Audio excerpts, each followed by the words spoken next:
Hey, what's going on, everyone? How you guys doing today? My name is Matt Jarbo. This is $3 Theater. And weird news happened today, right? Weird news happened. Apparently, CBS and Viacom have merged, reuniting after more than a decade apart. And what this ultimately means is now probably one of the top 5 franchises in Hollywood is going to be whole. And that is going to be interesting to see where things go in the future. And we'll be talking about that here in a second. But first, let's take a look here. So it says reunited and feeling so good. CBS and Viacom, two companies which were once joined, have spent nearly 13 years operating as separate entities, are now merging once again. The deal could take months to totally be finalized, but this is a move that should give the newly named ViacomCBS a fighting chance to survive in the streaming era. Now, I want you to pay attention to that one. A fighting chance to survive in the streaming era. And I think it's going to be fascinating. Now, Deadline brings word about the long-discussed merger, which results in what Chair Sherry Redstone called a world-class multi-platform media organization that is well-positioned for growth in a rapidly transforming industry. The transforming industry seems to be primarily the reason behind the merger, because it puts brands like Paramount, CBS, Showtime, MTV, Nickelodeon, BET, VH1, Comedy Central, Pluto TV, which, by the way, Pluto TV apparently is blowing up right now, and the Paramount Network under the same corporate roof. CBS has already had its CBS All Access streaming service, and Showtime has had its own subscription service, but The Verge says that ViacomCBS will be able to offer a library of more than 140,000 TV episodes and more than 3,600 movies, including the Transformers franchise. Now, that is interesting. That is interesting when you look at it, right? Because they want to obviously get into the streaming world. So you're probably thinking to yourself right now, oh, yeah, nah, they're gonna clearly go and start ViacomCBS, and it's gonna tie into CBS All Access as a streaming service, and yada yada yada yada yada. And you know what? Maybe, but I don't really think so. And I will talk about why here in a second, because what it all boils down to is Star Trek. Now, it says Star Trek is poised to become a new Marvel. CBS and Viacom merger brings franchise under one fleet, and a lot of people have wanted this for quite some time.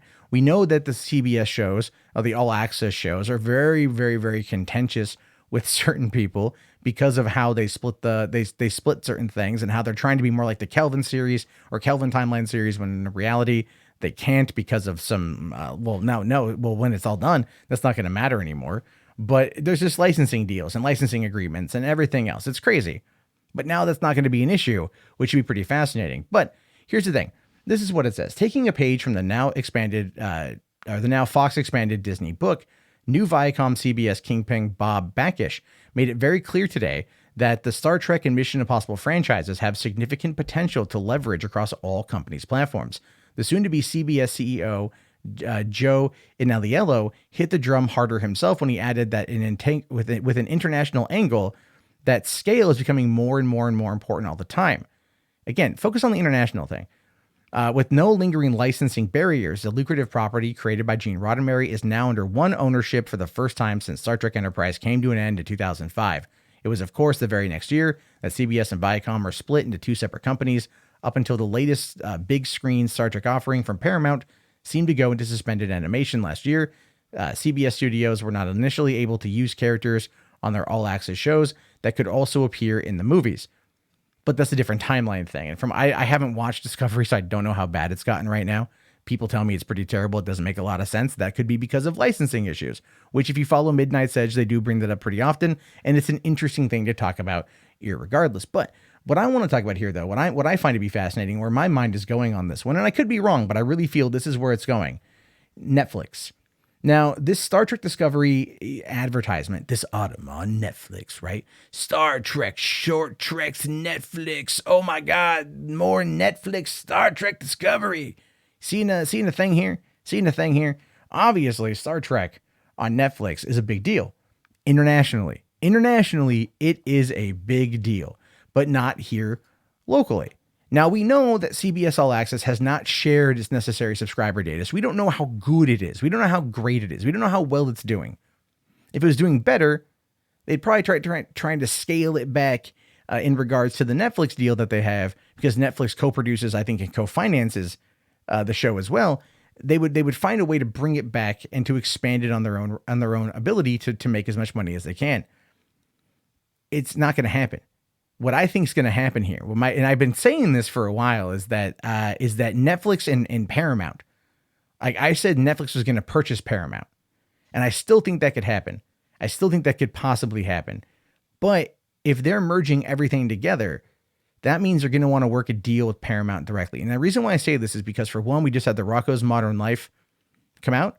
That movie, *Stateside*, which was not good. Not because of the twist. I didn't care about the twist.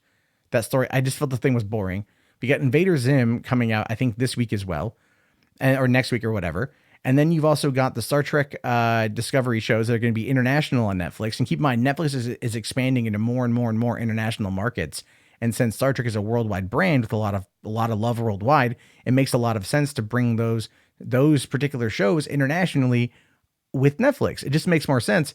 And then also, just a lot of the deals that they've done with Viacom over the years, like Cloverfield Paradox was one, Annihilation, them picking up these Paramount movies and buying them in order to put them out there. It's one of those things where when you look at the idea of what they've done in their partnership with Netflix over the last couple of years, you can kind of see where it's going. CBS wants to get into this rapidly changing environment. I think if they're smart, they're not going to want to expand on their own. CBS All Access will probably be their only spinoff thing, because even though CBS has a large market share, that large market share are mostly full of an older demographic. The older demographic that's not going to get into a lot of different streaming services, with maybe the exception of Netflix, because they understand Netflix and their grandkids can teach them how to use it, or their kids can teach them how to use it. It's one of those things. So I think, and I could be wrong, but I think that down the road, we're going to see a massive collaboration between Netflix and CBS and Viacom and Paramount to either be a distribution platform for Netflix films, because Netflix is going to, like The Irishman, how they want that to go out to wider audiences to make more money, even though it's going to be a day and date release on their own streaming service. They're going to want to find a way to get to a wider audience. Paramount has the ability to get into every country in the world through a theatrical release. Paramount, Viacom, CBS are going to want to get their content out to an international audience through a streaming service. They can use Netflix for that because it's penetrated a lot of those markets. And at the end of the day, I think that's where everything's going to be. I could be wrong. And if I'm wrong, tell me I'm wrong and explain to me how I'm wrong. I really want to hear it. By the way, come over to facebook.com/groups/3buck theater and get in on the conversation there. I will talk to you guys later. Thank you guys so much for watching. Please thumbs up the video, subscribe, all that jazz. Have yourself a great day, guys, and peace out.